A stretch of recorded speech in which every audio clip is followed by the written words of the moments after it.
One of the main things that the Soros Fellowship made possible for me was to actually go and spend time in these countries that I now teach about.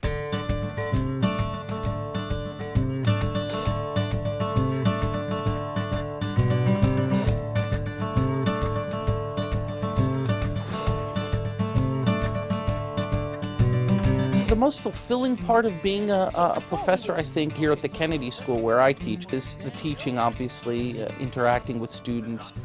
I view them as peers, I respect them, and I want to have fun with them as we work through some really difficult questions. There's no right or wrong answer. Well, there is, but the point is, I could be convinced of anything. I was born in Oshkosh, Wisconsin, to parents of Egyptian origin. Spent my formative years in the Kingdom of Saudi Arabia. After the Gulf War, my dad sent my older brother and I here to the States for boarding school, and then I just continued college. I haven't left. How many people come from authoritarian lands? Everybody else here is born under the bright sun of freedom? Just one person? Two? Three? Oh yeah, Chavez, man. Okay. I'm teaching students about democracy, what it is, why we might want it, how you get it, and how you keep it. You know, those who possess wealth and means clearly have channels to influence power.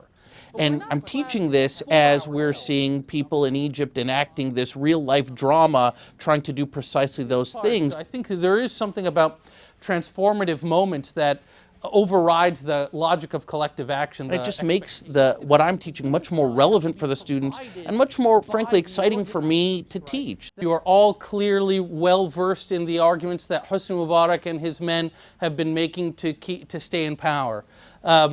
Teaching, I think, is the way in which I do good, because even if the ideas that I teach the students are completely wrong, at least I'm teaching them how to think critically, I'm teaching them how to write better. I want to see your ideas. If I see a minute extra was spent on something that's not about the idea, I'm going to be very upset. I can't get upset, but you know what I'm saying. I'm hopefully endowing them with tools that they can use later on when they go on to do real good in the world.